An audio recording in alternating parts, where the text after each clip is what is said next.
So ngayon marami nagtatanong sa akin na matagal na akong hindi nagbablog ng isda kasi nga panay ang alis natin. So ngayon i-update ko kayo dito sa aking mga alam nyo na isda. So ito kayo. Tignan nyo bago na yung setup ko ulit. Tignan nyo to. Yung grow out tanks ko dati yan nandito. Nilipat ko. Kasi gawa nung salamin na pinapagawa ko ayun na parang hindi sasayang. So dito nilipat ko yung mga 20 gallon. So ito na yung mga isda ko. Tignan mo babe. So ito na yung ating mga isda. Ayan. Yung aking kampa.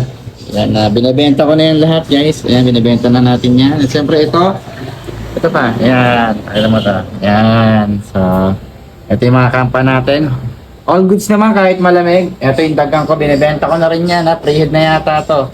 At siyempre nagbe-breed na ako ulit ng very lomi na batch. To sana makabuo. So ito yan. Hala nasan yung female? Hala nagtatago yata yung female sa loob. Lang. Yes naman po. Wala yung female lang. Saan yung female? Wala na ipit.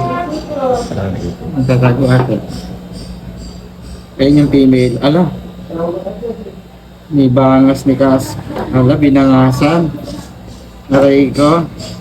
May sugat yung female natin. So, ibig sabihin, hindi pa sila. Pero alisin ko lang.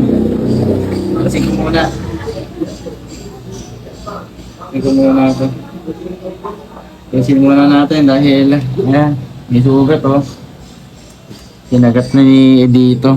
So, ito lang lipat natin. So, i-condition pa natin yan. Lagay muna natin dito sa isang pwesto yan. At yan. So, ito yung mga available ko na fry na grow out. So, ito. Hanggang mo dito.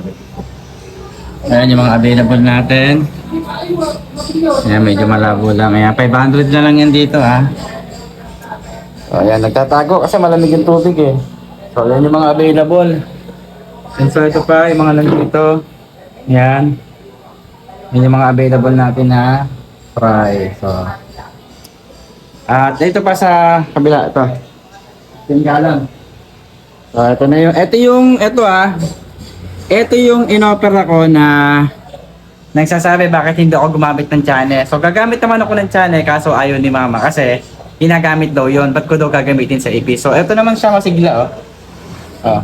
Kasi kung di ko siya ginamitan ng gunting, di mamaya mapapahamak lang siya. So, ito sila Snowy. Ayan, ito pa yung mga binibenta ko. Golden Base. At syempre, ito pa yung mga DKCC natin na natira. So, ayan, ito pa. At sa baba. And, so, ayun, hanggang dito lang muna yung aking update. At, sa susunod, magagala ulit tayo, bibisita ulit tayo sa mga barracks. So, busy lang talaga ako ng mga nakakaraan dahil nga panay ang gala ko. So, hanggang dito na lang. Happy fish keeping sa lahat. Peace out!